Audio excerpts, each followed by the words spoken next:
She tells him to get out of her sight before she cuts him down. She adds that she has no intention of playing along with his joke. Fuli, stunned by her words, looks at her with a sad heart and face, and tells her that he is serious. That he fell for her the moment he first saw her.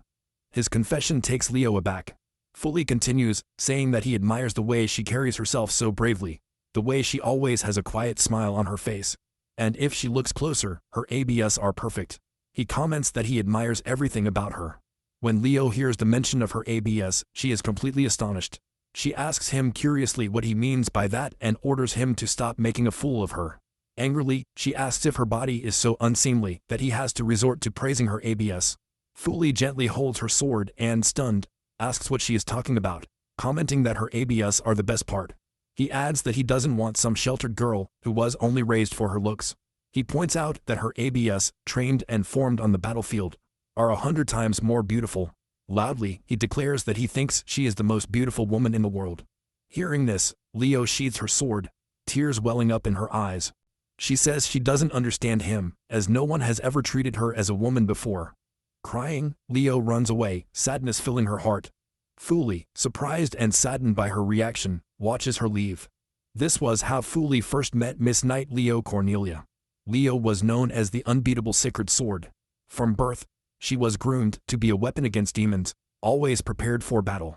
She was the sword capable of defeating any of her country's foes, earning her the title of the sacred sword, the strongest warrior. As Leo runs away, Fuli follows her, calling out from behind, with a smiling face, asking her to wait. Leo turns to him and asks why he's following her. Fuli replies that he wants to assist her on her quest. Leo rejects his offer, insisting that she can handle any demon on her own. She asks if he has any useful information about defeating them. Fuli admits that he doesn't have anything particularly valuable. Leo then comments that it's pointless to try being friendly with her. Hearing this, Fuli feels a pang of sadness. As Leo moves forward, Fuli quickly catches up and stops her. With concern, he looks at her stomach and asks if she is injured. There is indeed a cut on her stomach. Leo halts and explains that the injury occurred a while ago. Fuli, growing more worried, angrily demands to know why she didn't mention it earlier. His sudden anger takes Leo back, and she asks why he's so upset. She adds that there's no point in getting worked up over a small injury like this, commenting that he sounds pathetic. She reminds him that there are battles to be fought, and insists he should probably go home now.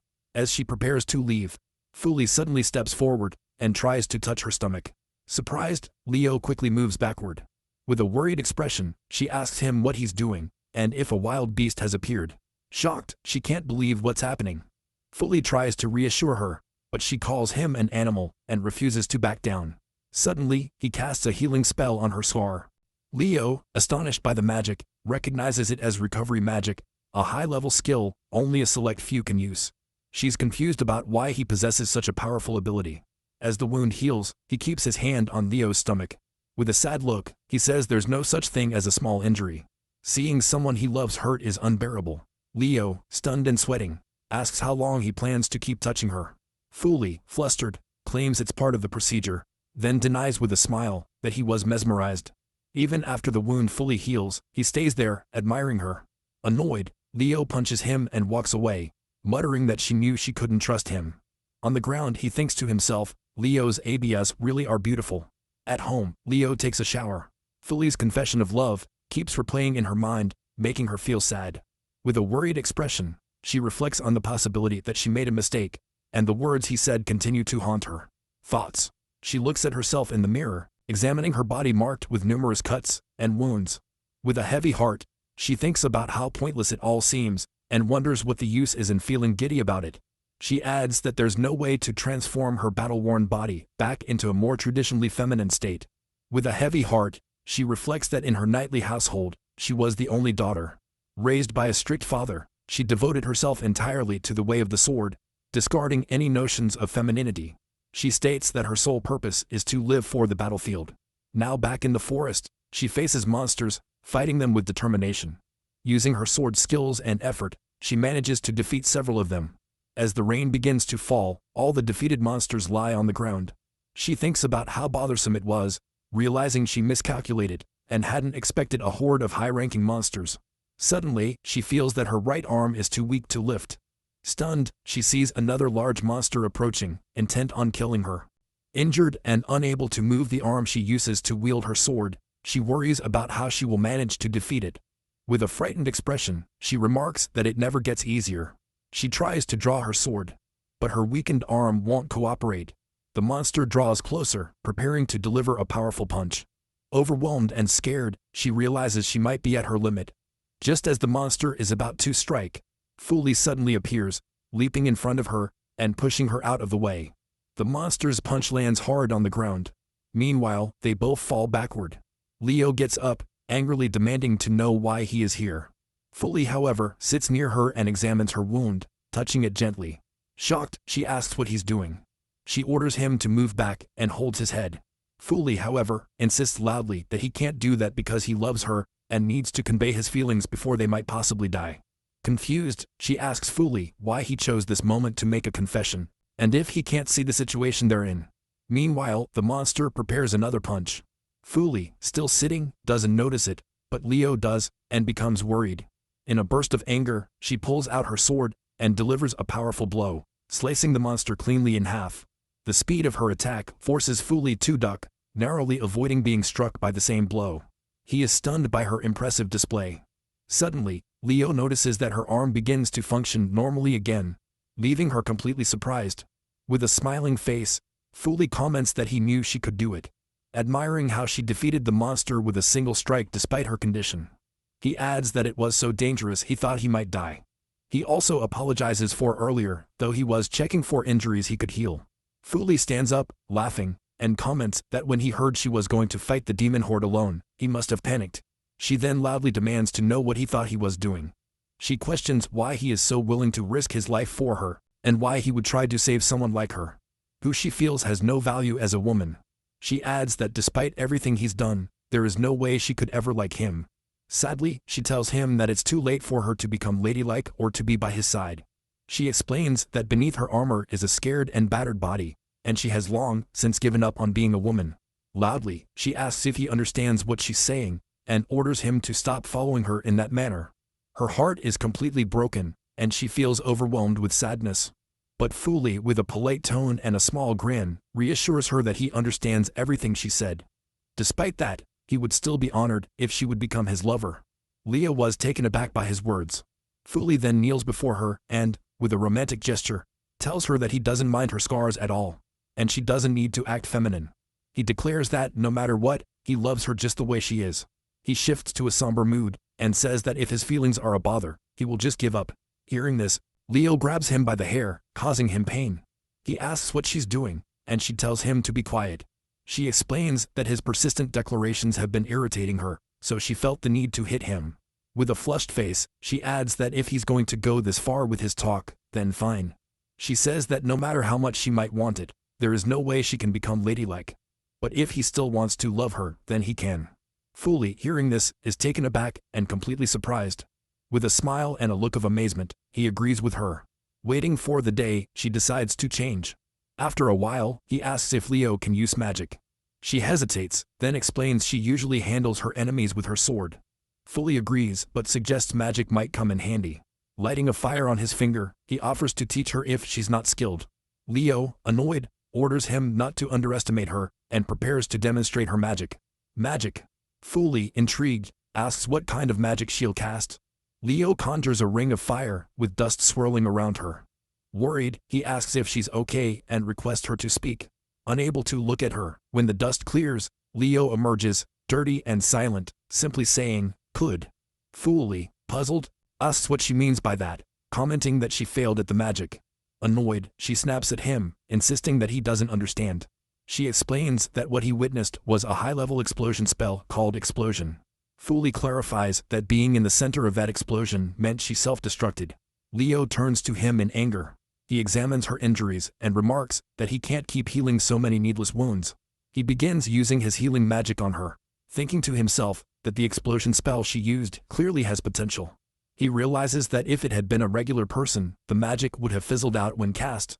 Fuli concludes that Miss Leo must possess a truly formidable amount of mana. He asks if he can see her hand for a moment. Leo, confused but compliant, extends her hand to him. He holds it gently, and as Leo watches, she becomes puzzled and asks what he's doing. He reassures her that it's nothing inappropriate, and jokingly asks if she thinks he looks like some kind of sexual predator. He then provides her with guidance, and asks her to try using magic in this position. Fuli explains that while he's holding her hand, he'll attempt to adjust her mana using his magic. Leo is surprised and asks if he can really do that, commenting that he's quite resourceful. Fuli responds that he'd appreciate more praise, but in a different way, shifting to a serious tone. He insists she should start and perform the same spell she did earlier. Leo agrees to his request. As she casts her magic again, he assists by using his own magic to guide the flow. Thanks to his hold on her hand, the magic flows in the right direction, creating an impressive display. Fuli is delighted and comments on how amazing it is. He adds that he always believed she had great magical potential. While acknowledging that her magic is still unstable, he tells her that her explosion spell could become even more incredible with time. Hearing Fuli's praise, Leo's face lights up with happiness as she remarks that she must be the best after all. Fuli agrees and adds that someone as adorable as her is easy to read. He then tells her they need to try a bit more and tightens his grip on her hand. Surprised, Leo asks why he is holding her hand so firmly. Fuli apologizes and explains that since there's nowhere else to touch, it's challenging for him to control his magic. He adds that for the magic adjustment to be perfectly aligned, he needs to be close to her. As Fuli moves closer, she is taken aback and tells him to wait. She questions whether he's getting too close and asks if he's sure he's not just messing with her. Fuli urges her to set aside her concerns and focus solely on the magic. Despite her growing frustration, Leo continues to cast the spell. Fuli is pleased with her progress, though she is increasingly tired. He repeatedly instructs her to use the magic, and each time she follows his directions. Whenever he holds her hand tightly, he insists she use her magic, and she complies. After a while, Leo finally remarks that she is exhausted and at her limit. Fuli grins as he watches the magic spells unfold. After several attempts, their faces come close to each other. Observing her up close, he comments that it is perfect. As they cast their magic, a massive explosion erupts. Both Fuli and Leo are taken aback by the force of it. The destructive power of the spell is comparable to that of a grand mage's casting. Leo tells Fuli that he seemed like a flirt at first glance. He quickly assures her he didn't mean it that way. She brings up his earlier confession and the flowers, assuming that it probably wasn't his first time doing so. With a shy smile, Fuli replies that she is his first love, so he really doesn't know what he's doing. Hearing this, Leo grins and feels a surge of happiness. In that moment, the female knight, Leo, finds herself genuinely pleased. The next day, she walks through the capital city, feeling particularly downhearted. She reflects that today seems especially dull. Fuli hasn't appeared either. Suddenly, she notices a little girl walking with her mother. With a sweet expression, the girl tells her mom that she wants a cake right away. Her mother reassures her to wait a bit longer, explaining that they will get the cake tomorrow for her birthday. Watching this, Leah feels a pang of sadness as she realizes that today is her own birthday, a fact she had completely forgotten. Lost in her thoughts, she suddenly hears a voice calling her name. Startled, she turns to find Fuli standing there. With a confident stance, he greets her with a cheerful good morning. Leo asks Fuli what he's up to and wonders why he's acting so differently from his usual self, especially with that look of pure determination. She finds it surprisingly cool. Fuli then casually asks if the weather is nice today. Leo is taken aback by the small talk and replies that it is. She can't help but wonder why he's wearing such a serious expression just for a casual conversation. Leo feels a surge of apprehension, sensing that she cannot afford to be careless or make any mistakes. Her gaze shifts to Fuli, who is hiding something behind his back. Her instincts, sharpened by her nightly training, lead her to think that it might be a blade or some kind of challenge. She braces herself for a potential confrontation, uncertain of Fuli's intentions. Leo's mind races as she recalls recent reports of assassins posing as fans to kill high-ranking adventurers. The thought that Fuli might be one of them, approaching her with hostile intent, surprises her. As Fuli begins to reveal the item he's been hiding, Leo's astonishment grows, and she wonders what his true intentions might be. When Fuli reveals the item, he wishes Leo a happy birthday with a polite smile. She is taken aback by this gesture. Fuli explains that he learned from the Adventurers Guild that it's her birthday, so he hurried over to celebrate with her. He presents her with a box, saying that inside is a necklace he chose just for her. Leo accepts the gift completely. Surprised by the gesture, Fuli reassures her that, in case she thinks the necklace is useless, he has imbued it with magical enhancements, hoping it might be useful to her. He apologizes, admitting that he is so nervous he's stumbling over his words. With a shy smile, Fuli adds that he has never really celebrated a birthday before and was being unnecessarily suspicious. Leo turns back toward her home and thanks him. Fuli agrees, feeling pleased despite the dry response, and is happy simply to have been able to give her the gift. Back at her home, Leo opens the box and examines the necklace inside. Leo reminisces about her childhood, recalling a time when she asked her father for a birthday celebration, only to have him reject her request, and mentioned that training was about to begin. Now, as she wears the necklace around her neck with genuine happiness, she puts on a casual dress that makes her look adorable. As she admires the necklace, her heart swells with joy, and she fully savors the moment. The next morning, after finishing another quest by Leo's side, Fuli asks if she has any plans for the rest of the day, and adds that he would like to join her if she doesn't mind. Leo replies that she plans to do some shopping, and asks if he's sure he wants to come along. He confirms that he does, and Leo agrees and gestures him to follow. Fuli, a bit puzzled, wonders if this might be turning into a date. However, as they continue shopping, Leo leads him to a weapons shop. Fuli is taken aback to find themselves in a store filled with weapons. With a cheerful expression, Leo notes that it looks like they have some new inventory. Fuli thinks that Miss Leo is really enthusiastic about this shopping trip. She picks out a few items and remarks that it's a great time to stock up, suggesting he should get something too. He agrees. Then Leo spots a weapon she likes. She picks it up and says it's a morning star and it would suit Fuli perfectly. Confused, Fuli asks when she decided it would be a good idea for him to use such a weapon. Leo assures him that it's highly effective, capable of dealing with many enemies at once. With a smile, Leo adds that a long time ago, she swung an iron ball over her head with all her strength and accidentally hit herself, causing her skull to crack a little. She then puts the morning star back and says they need to find something else. Fuli tries to stop her, mentioning that he planned to pick out something for himself, but she pulls out another weapon. Fuli comments that she isn't listening to him. The weapon she picks this time is a scythe. She asks about it, but Fuli questions her choice, wondering what made her decide on that weapon. She replies that she chose the scythe because it looks quite powerful.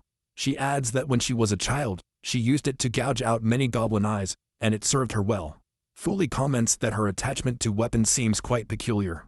He thinks that the kind of shopping he had hoped for feels far off, but it fits Miss Leo's style perfectly. As he's pondering this, he notices her staring at him. He looks up and asks her what's the matter. She sets the scythe back and comments that she noticed he looked bored. She figures he probably doesn't need any of this armor or weapons and might prefer something more frivolous. She apologizes, saying she can't quite manage to act all ladylike and do that. She adds that if her assumption about his reaction is correct, she's hit the bullseye. Fuli is surprised that she's picked up on his feelings.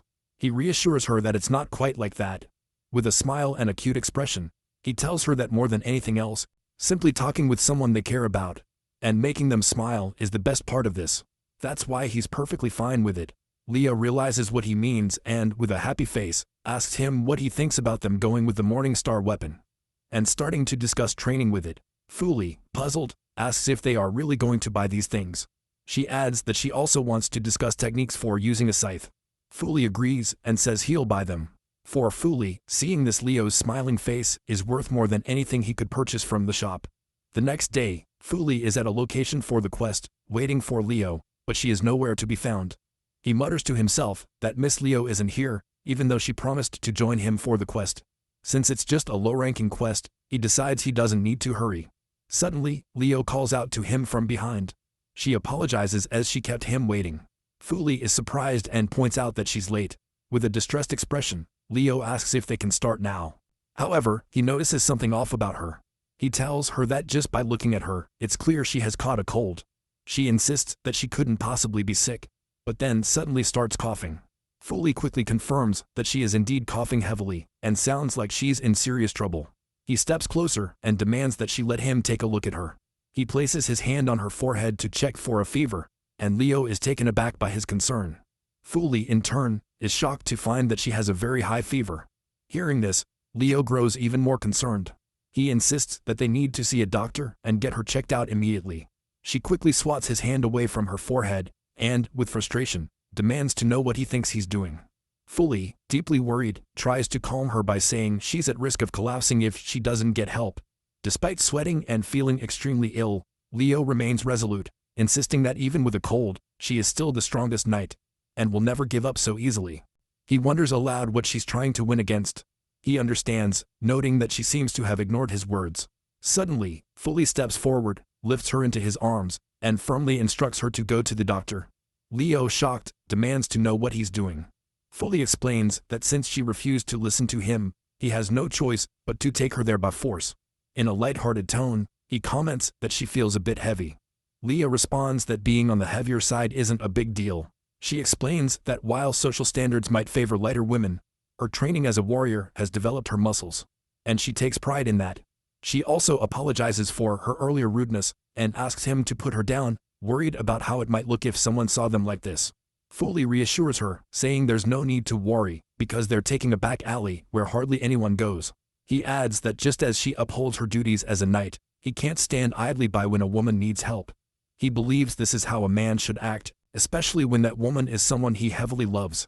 Hearing the word heavy again, Leo becomes annoyed and demands to know who he's calling heavy.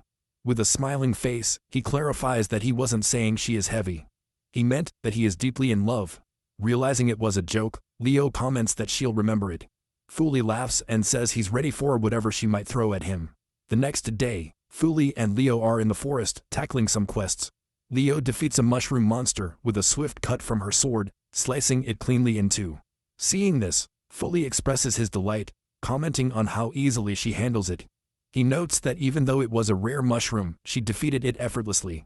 Just as they are celebrating, the mushroom suddenly starts generating spores. Fully is taken aback. Leo, caught in the cloud of spores, soon emerges feeling dizzy. Leo, looking dazed, asks Fully about himself. She comments that her body feels oddly warm and pleasant. Fully is startled and wonders if the mushroom spores have some sort of hypnotic effect. As the spores take hold, Leo becomes romantic and moves closer to Fully. With a dreamy expression, she calls him over and cutely requests that he come nearer so she can see his face up close. Confused, he realizes that the spores are not a hallucinogen, but an aphrodisiac. He grows worried about Leo's condition. Noticing his concern, Leo comments that he seems like a pitiful guy, embarrassed by the situation. Just then, another mushroom monster appears. Fully is taken aback, wondering what he can do with Leo not fully conscious. However, before he can react, Leo swiftly draws her sword and slices the mushroom monster. In an instant, Leo commands the mushroom monster not to interfere with her and Fully. He is stunned by her sudden, fierce action and reflects on the power of her holy sword. Unexpectedly, the second mushroom monster begins to release spores as well, and Fully gets caught in them. When he emerges, he also feels dizzy. Leo notices his sudden silence and asks him what happened. She comments sadly, feeling that perhaps no one could be bothered to be with a strong, masculine woman like her. Suddenly, Fully's mood shifts, and he places his hand on Leo's shoulder. Now he's caught in a state of hallucination. He loudly exclaims that she can't be bothered by anyone, and in fact, she really excites him. He confesses his deep love for her as he continues to hallucinate. Fully turns his head and becomes completely engrossed in his feelings. He takes hold of her arms and romantically grabs her ribs, expressing his emotions. Fully pulls her closer, leaning in to kiss her. But suddenly, Leo snaps back to her senses. Seeing what's happening, she angrily demands to know what he's trying to do, and delivers a powerful punch to his face. Fully is sent flying through the air and lands on the other side. The Desire Star mushroom spores have the ability to confuse their victims by acting as an aphrodisiac. Though potent, this effect only lasts for about 1 minute. That evening, Leo strolls through the streets, thinking of heading home now that her shopping's done. She spots Fully ahead and, feeling cheerful, decides to say hi. But as she approaches, she notices he's with another girl. Surprised by the sight of the girl, Leo hides behind a wall and watches them discreetly. She wonders who the girl is and realizes that someone like Fully must have friends. However, she remains puzzled and feels irritated by how close they seem to be. She comments to herself that it really bothers her. As she observes Fully smiling with the girl, her anxiety grows, and she questions why he appears so cheerful with her. Leo observes that the other girl is clinging to Fully, which makes her question whether anyone really needs to latch onto someone so tightly for support. She notes that the girl is quite graceful with her long, fluttery hair, and looks very ladylike. Feeling disheartened, she compares herself unfavorably to the girl, thinking she feels like a mere disappointment in comparison. Fully tells the girl that she's a bit too close, and that it's making it hard for him to walk. She responds that it's okay because they're close. Leo, watching from her hiding spot, is even more surprised, thinking that no matter how you look at it, she's really clinging to him. The girl then cheerfully says that today feels like a date. Fuli laughs and comments that she's quite crazy. Meanwhile, Leo's anger towards Fuli grows. She thinks he never mentioned he was the type to act like this, clenching her fist, she strides towards him. The other girl tells Fuli she's going to buy a book from the store. He agrees and she heads inside. Suddenly, from behind, Leo grabs Fuli by the collar. He's startled, and when he turns around and sees it's her, he greets her. Leo drags him to a corner, then shoves him against the wall with such force that cracks appear. Fuli is completely stunned by her sudden aggression. She demands to know who the woman is, pressing her hand against the wall and ordering him to answer while she still can think clearly. With a bewildered yet endearing expression, Fuli tries to calm her down, assuring her that there's no need to be so upset. Leo's anger doesn't subside. She demands again to know about the girl. Fuli is taken aback by her reaction. Until now, jealousy was an emotion completely foreign to this female knight. Having never encountered it before, the moment she does, she reacts like a child having a temper tantrum. Just as Fuli is about to explain, the other girl appears in front of them.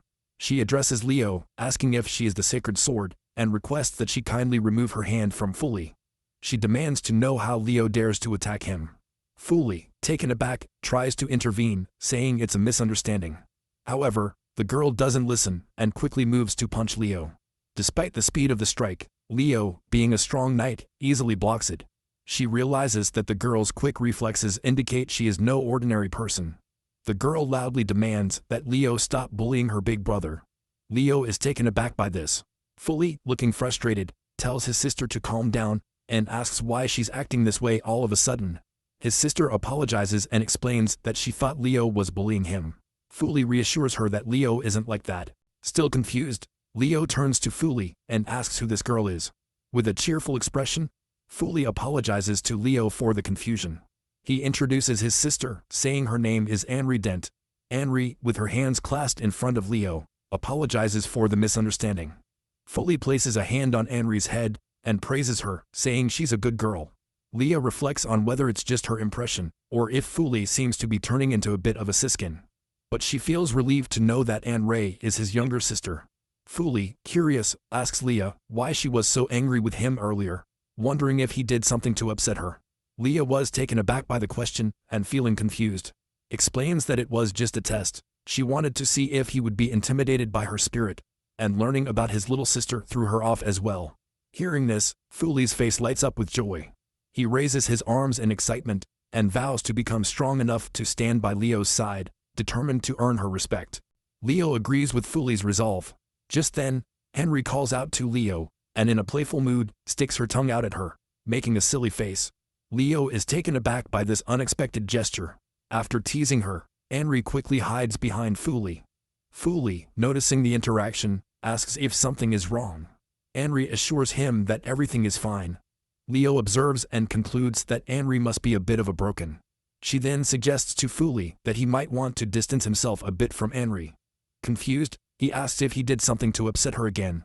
One day, as Leo walks through town, she notices that Henry has been following her secretly.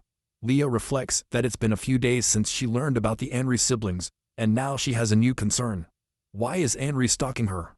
When Henry peeks out from behind a wall, Leo calls out to her, acknowledging that she has noticed the spying. Initially surprised, Henry responds with a cute smile and comments that Leo's ability to detect her presence is impressive. With a sincere expression, Henry tells Leo that such a rare opportunity should not be wasted, and suggests they have a fight. Leo agrees but asks for the reason behind it. She replies that she is being hasty because Leo has been lurking around her big brother. Surprised, Leo clarifies that her brother is the one who keeps getting close to her. She adds that Fuli is the one who kept going on about his love for ABS, and even confessed his feelings to her. Henry is taken aback and comments that it makes her big brother look like a simple fool. She explains that her brother used to admire muscular women frequently, but if Leo can overlook that, he's actually a wonderful big brother. Leo notes that it seems like Henry has overlooked this behavior quite often. She shifts the topic and insists that they have a match, ordering Leo to prepare herself. With a smile, she remarks that it seems Henry is really eager for a fight. She adds that if that's the case, she's ready to give her one, and hopes Henry can handle it. Anri, with confidence, replies that it will be a piece of cake for her. However, as she's talking with attitude, the straps of Anri's clothes suddenly rip open, leaving her surprised. Tears well up in Anri's eyes as she laments that her clothes have torn. She asks Leo, bewildered, how this happened so suddenly. With a sigh, she sits down in front of Leo, clearly upset, and frets that her chest might end up exposed. Leo points out that since Anri is a martial artist, it's surprising that her clothes ripped. She adds that Anri's body shouldn't be squeezing into them. Henry, with a sad expression, asks if she's being an idiot. She explains that she had to increase her calorie intake in preparation for their fight, which led to her clothes ripping. Leo comments that while there is a limit, Henry was just pigging out. Leo then throws a blanket over her, instructing her to wrap it around herself. Anri is taken aback by this gesture. Leo adds that once Anri has sorted herself out, they can resume their fight. But for now, it's best to put an end to it. With a sad and worried tone, Anri asks Leo to stop acting like a big brother. She says she will let Leo off the hook for today and starts to run away. As she runs, she glances back at Leo and mentions that she plans to properly thank her for her kindness. Leo reflects that Anri is genuinely earnest. Despite everything, it seems that even if just for a little while, they've managed to get along. One day, Fuli and Leo are in the forest. She warns him that they are about to leave the forest, so he shouldn't let his guard down. He agrees with her. She adds that there should be a swarm of goblins ahead, so they need to be cautious. As she says this, Leo suddenly starts hiccuping, but tries to pretend she isn't. Fuli notices and asks her about the hiccups, but she shifts the topic, advising Fuli to watch his step as they continue further, just in case. He agrees once more. She starts hiccuping again, trying hard to hide it. Fuli notices and thinks that her attempts to conceal the hiccups are rather cute. Leo then tells him that they are about to leave the forest, and he should follow her instructions. Just then, goblins appear in front of them. Seeing the goblins, Fuli comments that there are quite a few of them. Leo agrees, saying that goblins are troublesome enemies. Hiccuping, she instructs him to stand behind her and start casting magic to create a distraction. She will then act as the vanguard and clear a path forward. Fuli agrees and finds her hiccuping so cute that he can't bring himself to say anything. He reminds himself to stay serious and focused on the task at hand.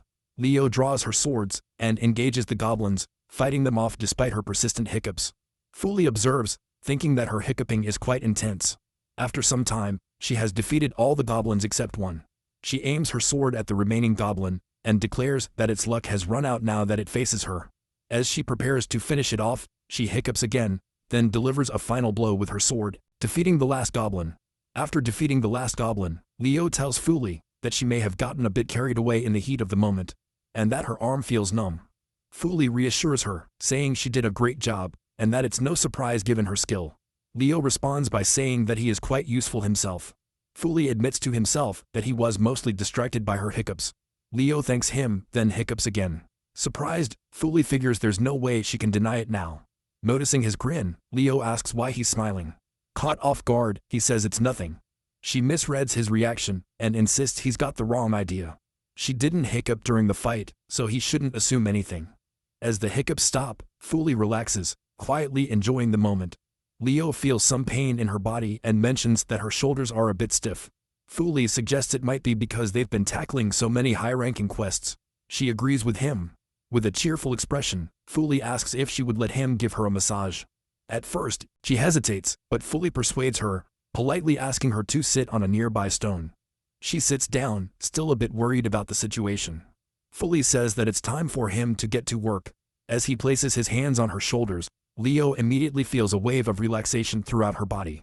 She is pleasantly surprised by this sensation. Fuli asks her if something is wrong. With a happy smile, she replies that it actually feels quite good. She wonders if a massage can really provide such a soothing effect. At the same time, she worries about the kind of voice she's using due to the relaxation. Fuli comments that he can feel how stiff her shoulders are with each rub. In her mind, Leo is silently urging him not to apply too much pressure. After finishing with her shoulders, Fuli mentions that he'll now focus on any stiffness around her lower back as he starts to reach for her lower back. Leo suddenly orders him to stop. She wonders if he's just trying to touch her entire body. When she looks at him, his expression seems sincere. Fuli reassures her that his intentions are purely to help, and that he understands how hard she has been pushing herself. He adds that it's important for him to take care of her. Realizing her mistake, Leo apologizes. As Fuli begins to massage her lower back, Leo feels a surge of nervousness. She covers her mouth with her hand and reflects on how she can feel Fuli's fingers pressing against her sides. As Fuli rubs her lower back, he comments that it's challenging to do so with the cloak in the way. He mentions that he's going to move the cloak a little to get better access. When Leo hears this, she quickly tells him to stop and loudly insists that he shouldn't look at her back. Confused and taken aback, Fuli asks if he's not allowed to do this. Leo, with a hint of sadness, explains that it's simply because she doesn't want him to see her back. Hearing Leo's words, Fuli feels deeply hurt. With a broken heart, he apologizes and expresses his regret, saying he didn't realize he was causing her distress. Leo is surprised by his reaction and reassures him that it's not like that at all. Finally, with a softened tone, she gives him permission to move the cloak and continue massaging her lower back. Fuli, relieved and pleased, moves the cloak aside. As he does, he notices a large scar on her back, which surprises him. Leo tells Fuli not to focus too much on her scar, explaining that it came from escaping a difficult situation and isn't something pleasant to look at. She acknowledges that it's a rather large scar. Fuli, hearing this, reassures her that he doesn't mind it at all. With a hint of anger, he adds that if anyone dares to suggest she got the scar from running away, he'll confront them. He declares that he'll proudly tell them that the scar represents the pain she endured for the sake of others. Leo is astonished by Fuli's response. After the massage, Fuli asks her how she's feeling. She stretches her arm in relaxation and says that her whole body feels much better now. Fuli smiles and remarks that it's wonderful to hear, though he notes that the relief might be temporary. In a polite manner, Leo thanks him for his kindness and asks if he would mind allowing her to give him a massage in return. Fuli agrees and sits down on the stone, delighted by the offer. However, he soon forgets that, according to the Sacred Swords Dictionary, the concept of restraint is non-existent. When Leo places her hands on his shoulders, her strength causes her to apply pressure too forcefully. The pain makes him cry out loudly. Now they both sit on the stone. With a smile, Fuli comments that the current quest has been particularly exhausting, and they haven't had a break in a while. He notes that it must have been especially tiring for her since she was fighting as the vanguard. Politely, he suggests they take a break to plan their next quests. She agrees. However, Fuli notices something. She is unusually quiet, making him wonder if something is wrong.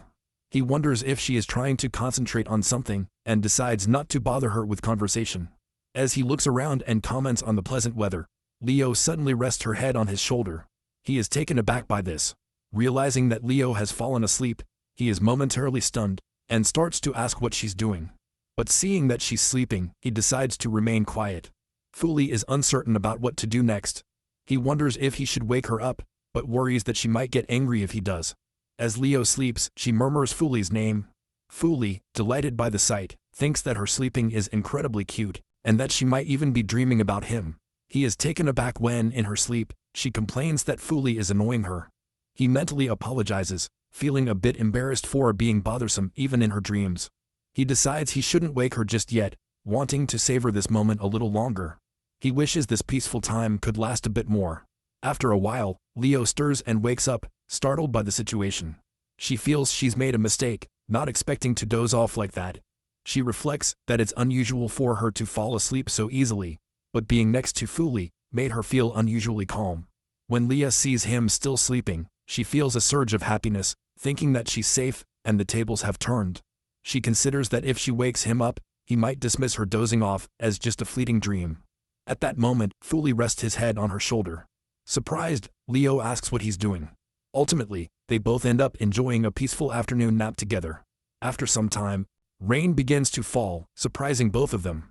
Fuli comments that the rain seems like it won't let up anytime soon, while Leo adds that it looks like they'll be stuck here for a while. Thunder rumbles, and Fuli remarks on the intensity of the storm.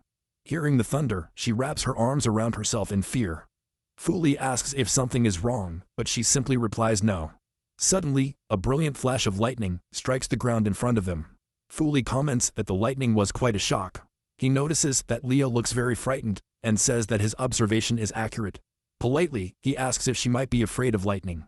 Leo, annoyed, snaps that she's not scared of such things and insists there's nothing to be afraid of. Fuli then points out that if she's not afraid, she wouldn't be gripping her arms so tightly. In a frightened state, Leo loosens her grip on her arms and with a trembling voice, tries to convince Fuli that lightning isn't scary. Despite her words, tears well up in her eyes. She then adds that she'll explain why she struggles with lightning in the sky. Fuli, curious, asks if there's a specific reason behind it. Leo explains that it's not something special, but it dates back to a rainy day long ago when she was training. While it was pouring rain, Leo started practicing her swings and stances. She recounts that during that session, a bolt of lightning struck her directly. Thankfully, the lightning was weak and caused no major damage. Fuli responds by saying that there's no such thing as weak lightning, and wonders if her head was alright afterwards.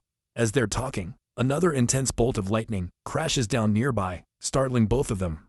Fuli, taken aback, comments that the lightning struck right next to them. He asks Leo if she is alright.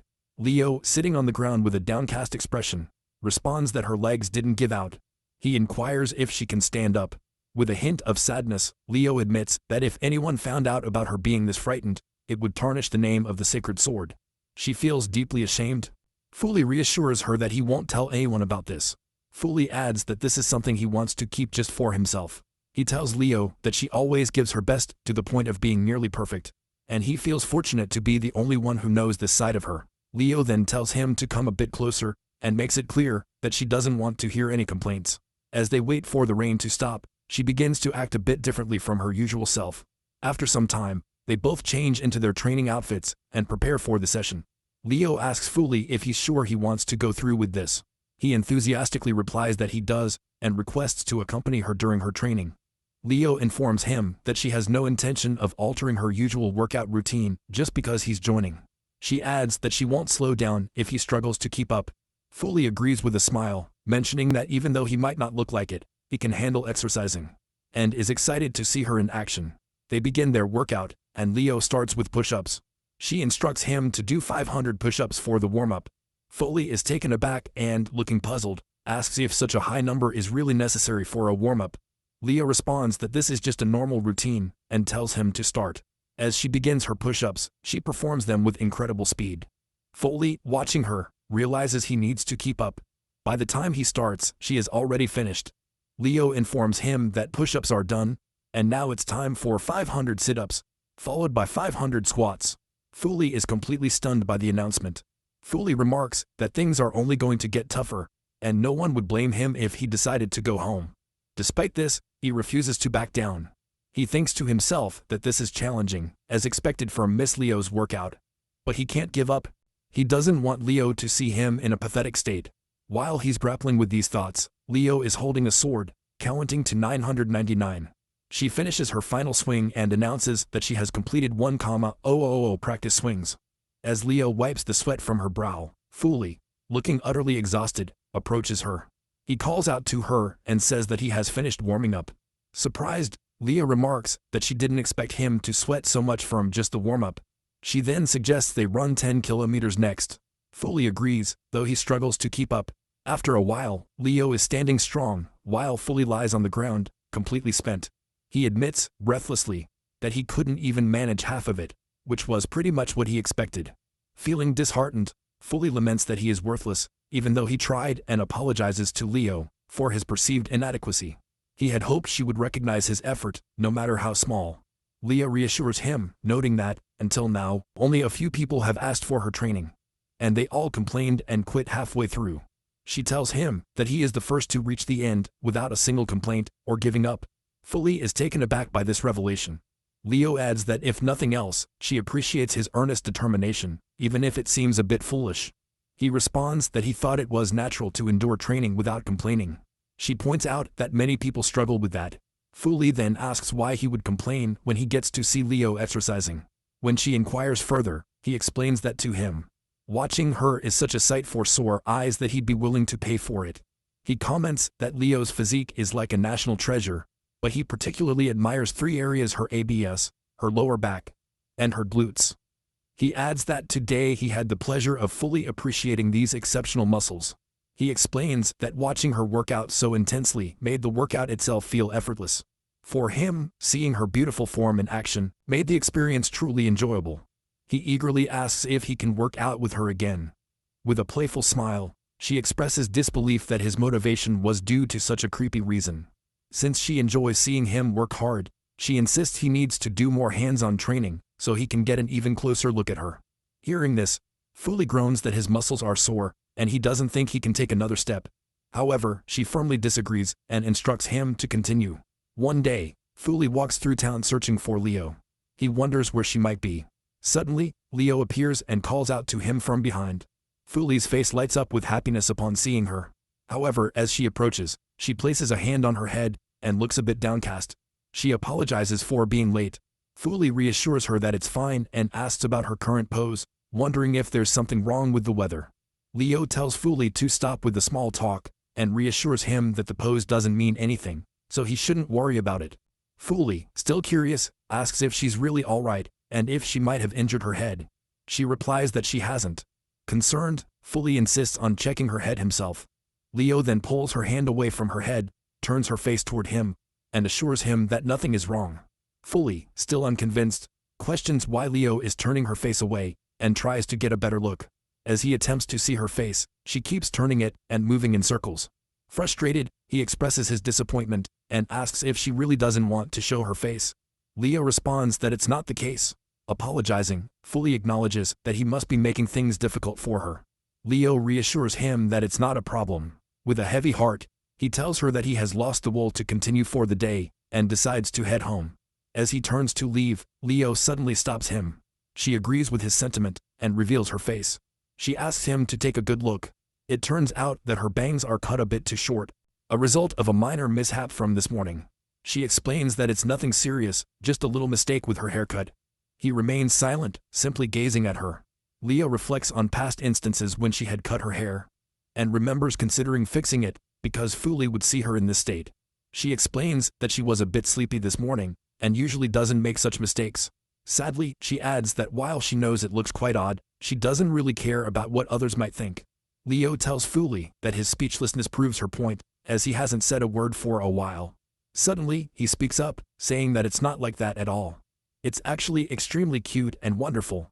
Leo is surprised by his response. Fuli adds that if she can pull off any hairstyle, that's impressive. He asks to see more of her new look, saying it'd be a shame to hide it, then looks at her with a soft, romantic gaze. Here I am. I know it's been a while. I was in denial about my love. Here I stand. I know I walked away, had to find the person I'd become.